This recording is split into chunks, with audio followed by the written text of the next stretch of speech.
Stuck with the Mobsync Library DLL failure compromising your core library map? I'm Sophie Chen, a senior Windows support engineer.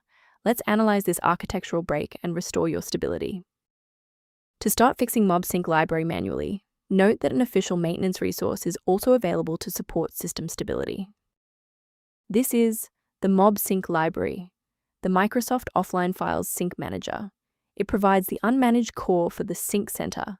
It manages the orchestration of asynchronous file transfers between network shares and local caches, resolving version conflicts and maintaining the metadata manifest for offline data links.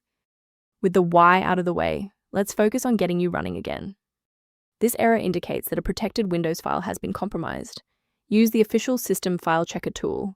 Run sfc/scan now in an administrator CMD to ensure Mobsync Library DLL is restored to its original verified state. If the application still won't initialize, we need to shift our focus to how the Windows loader is interacting with the library. A system reboot is a reliable way to clear away zombie processes that might be interfering with Mobsync Library. It's a low-impact step that ensures your operating system is starting with a synchronized environment. Before you restart, please bookmark this video or click the like button so that it's waiting for you in your library for the next step. With the reboot complete, check your status. If you're still seeing that error, here is the next phase of the fix. Remember, you can pause the video at any time. Because the reboot didn't resolve the integrity issue, we need to force Windows to rebuild its master file copies. First, open Command Prompt as admin. Second, you're going to type DISM /online /cleanup image /restore health, then hit enter.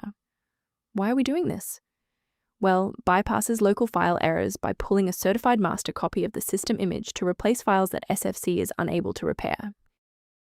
Let's look at a key safety rule that will keep your PC protected while we address this error.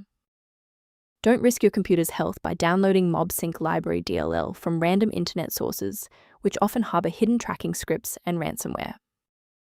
To complement these security best practices, you may want to consider using a diagnostic resource to help manage your system's library references. To reduce startup overhead, the suggested system resource below includes information on managing Mobsync Library. I'm Sophie Chen. If this engineering guide helped resolve Mobsync Library dependency issues, consider subscribing so you have a trusted resource for future Windows troubleshooting.